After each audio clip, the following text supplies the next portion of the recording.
In the Spanish city of Barcelona, thousands of protesters took to the streets last year, angry at the impact of millions of tourists on the lives of the people who live there. But as the city also battles rising temperatures, Barcelona's mayor has turned those tourist numbers to the city's advantage in its fight against global warming. Haley Yacht went to Barcelona to find out more. Barcelona is one of the most visited cities in Europe, but some locals would prefer tourists stayed home. Like, they'd really prefer it. That's because for many of the city's 1.6 million residents, tourism is seen as the reason for a growing number of problems. Around 31 million tourists visit Barcelona every year and are blamed for a housing shortage, rising prices, and changing neighborhoods. Do you think it's harming the city? Yeah. This area particularly, I live here for over 20 years. It just, slowly is getting like soulless. Yeah, I would say 50% of the buildings are here just for temporary use, for rentals. Agnes Rodriguez was born in Barcelona, grew up here, and now organizes protests against tourism, though hers don't feature any water guns. We have more Starbucks and more Subway and more McDonald's instead of having things that we need, like where to buy a good bread or where to buy the meat or the fish.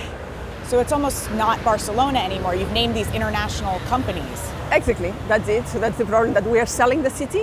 It's a trade worth making for some locals who work in hospitality and don't think all tourism is bad, like Elizabeth. If it was like interesting, cultural, artistic, and this kind of clients, that would be much better for everybody. But people who comes only for party, drink, and just not taking care of the city, that is the problem. But Barcelona also has another problem. Along with much of southern Europe, this tourism hotspot has gotten really hot. The city's become warmer and drier in recent years, with increasingly intense and dangerous heat waves and droughts.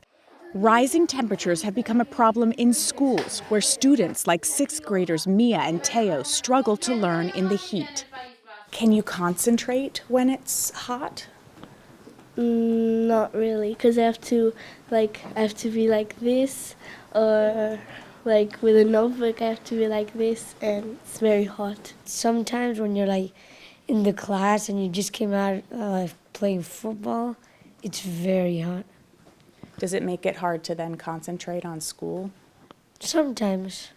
Until recently, their school, alongside many others, didn't have air conditioning or the money to pay for it. But then City Hall had an idea. The tourist tax is what the tourists that visit our city pay when they are in a hotel or in a touristic apartment. Get tourists to foot the bill. Leah Bonet is Barcelona's deputy mayor. The possibility of using these revenues, the tourism tax, for such a project is very important, so that we can accept the tourism in our city and the role that tourism has.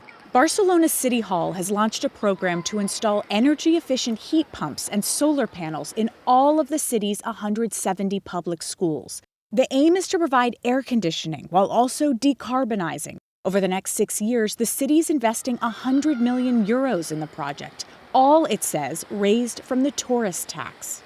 I think it's the best way to link tourism to a necessary fight against climate change. Would the city be able to fund programs like this without the tourism tax? This costs a lot, so this is a very important help. It really makes a difference. Exactly, it makes the difference. But anti-tourism activist Agnes says City Hall is missing the point. The government should be doing it without depending on tourism. It's public health. As Barcelona faces a warming climate, she says residents should be at the center of the fight. What happens if Barcelona continues on the trajectory it's on? What happens if nothing changes? We will keep on demonstrating, because that has to change. We're not a theme park, we're not Disney World. For CBS Saturday Morning, Haley Yacht, Barcelona. If you travel to Europe, these major cities do have a problem with overcrowding and the tourism belt. I don't know how you regulate you know. And what the balance is. Exactly. Because those are tours that you want people to see your part of the country. And the tourist tax I was looking at, you know, in New York City, in Atlanta, name it, on a rental car, on a hotel, we all have it. We do. It doesn't change whether people are traveling or not. Exactly. So. Yeah.